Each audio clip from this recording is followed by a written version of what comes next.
Hi, I'm your guide Caede. Today we've come to Kamakura. Speaking of Kamakura, the first thing that comes to mind is the Great Buddha. What? Isn't Nara the place we can see the Great Buddha? The Great Buddha here actually sits outside, so it has a different atmosphere from Nara.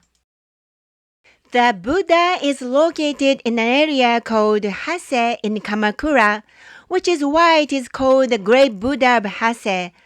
Also, the fact that there is a Great Buddha here means that this place is a temple.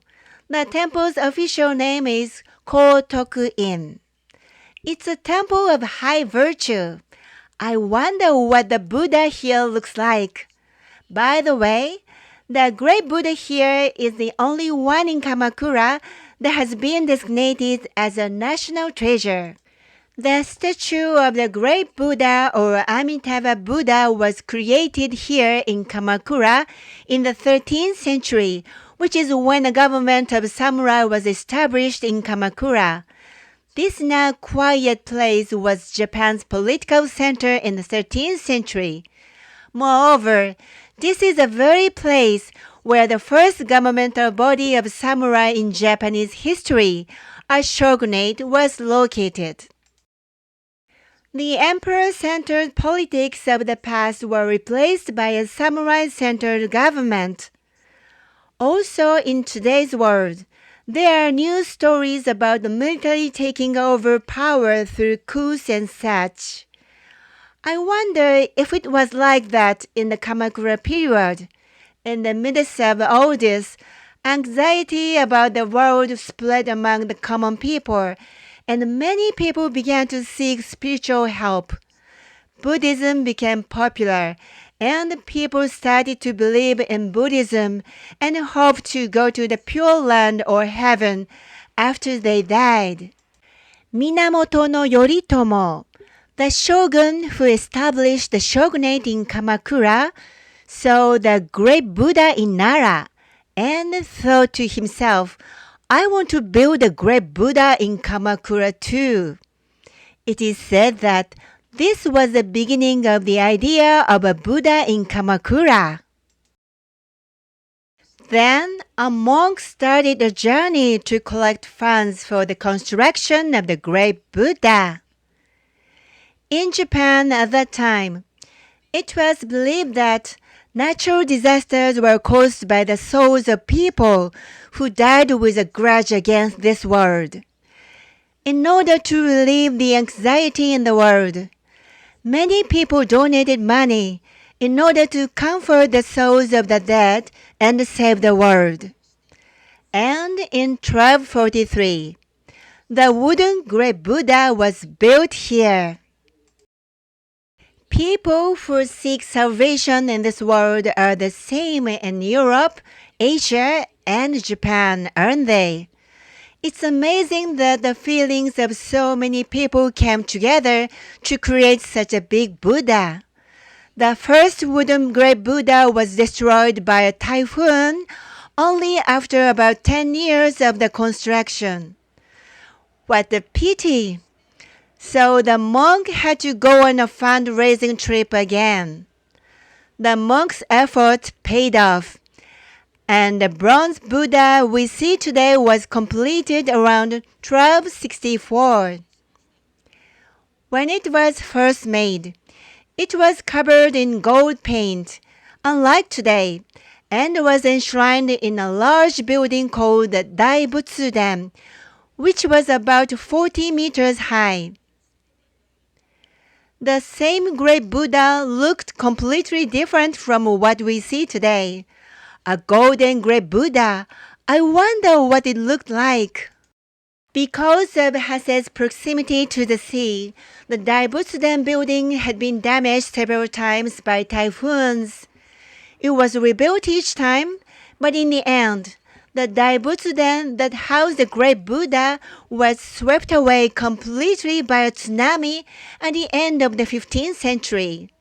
The Daibutsu-den has never been rebuilt again, and the Great Buddha has been sitting outside like this for about 500 years ever since. The gold paint has worn off over the years, but you can still see some traces of it on Buddha's right cheek. Look closely. After years of rain and wind, the great Buddha fell into disrepair, but it was restored in the early 18th century during the Mid-Edo period, and it still attracts tourists from Japan and all over the world today. Let's take a look at the appearance of the great Buddha. It is said that the great Buddha has 32 physical characteristics that are different from those of ordinary people. I'll explain a few of these typical features. The statue of the great Buddha is 11.3 meters tall, 13.3 meters including the pedestal, and weighs about 121 tons. It is a little smaller than the great Buddha of Nara. First, take a look at the head of the great Buddha. His hair is curly, and there are 656 curls called rahotsu, which are supposed to represent the wisdom of the great Buddha. Each piece is 24 centimeters in diameter. Whoever counted them must have had a lot of time on their hands. By the way, the great Buddha in Nara has 492 pieces. So while the body itself is smaller here, it has more wisdom, I guess. Actually, it is what the hair of Buddha originally looked like. After being ordained, he devoted himself to strict ascetic practices for more than 6 years, after which he attained enlightenment. So his hair got long and curled like this. Interestingly, this hairstyle is very similar to the perm that members of the Japanese mafia like to get. The round object on the forehead is a mass of right-swirling curly white hairs called byakugo. It is said to be the source of light that illuminates people. Humans don't have this curve, do we? The face is 2.35 meters long. The eyes are 1 meter long. The mouth is 0.8 meters long. And the ears are 1.9 meters long. That's quite large. The great Buddha has longer ears than most people, right? There are a few reasons for that. The first one is because he listened to the wishes of many people.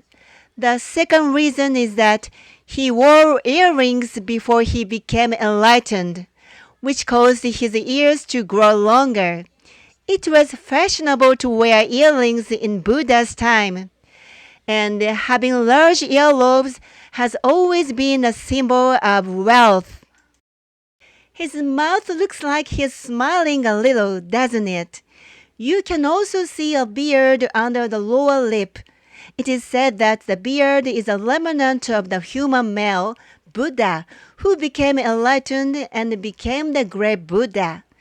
It is also said that the great Buddha can taste anything he eats, and that his tongue is so long that it reaches his hair. It's a little scary to imagine. His eyes are said to be azure blue, and if you look up from the bottom, you can see how the eyes are carved into his body.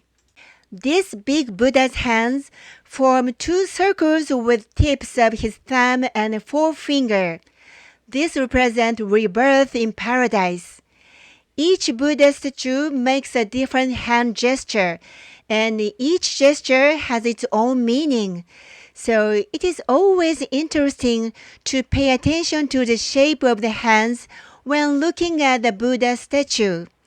And if you look closely, you can see paddle between the thumb and index finger.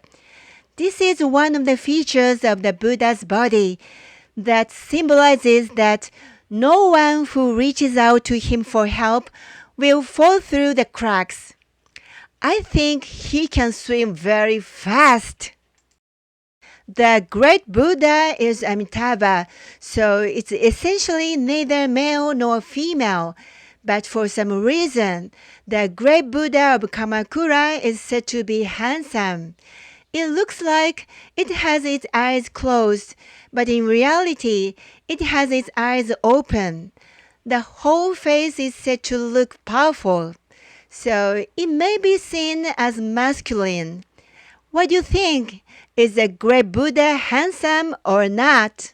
If you look closely at the face and the body of the great Buddha, you can see some seams, right? This is because the great Buddha was cast in several stages. The pedestal is made of stone, and the statue is made of bronze. The great Buddha was made by repeatedly pouring bronze the statue to increase its height. You can see the making process by looking at the seams. You can actually go inside the great Buddha to see it from the inside. The body is made up of 7 parts, and the head is made up of 11 parts. Plastic is used in the part of the neck. It was redone in modern times for reinforcement so as to withstand any earthquake. You should go inside later to see it for yourself. Can you see that the big Buddha's back is slightly bent and his face is looking down? It is said that this is so that he can make eye contact with worshippers. It's so arched that you may worry that we will fall over. Japan is an earthquake-prone country, so the great Buddha has been damaged by earthquakes many times. There was a large earthquake about 100 years ago in 1923, which broke the base of the statue and caused it to move about 30 centimeters. During the conservation and repair of the statue around 1960, the area around the base was reinforced. It was at this time that the neck was also reinforced with plastic. The great Buddha of Nara burned down twice, and very few of its original parts remain. But the great Buddha of Kamakura still has many of its original parts. In the next video, I will show you what the great Buddha is made of, as well as some other highlights of the temple grounds.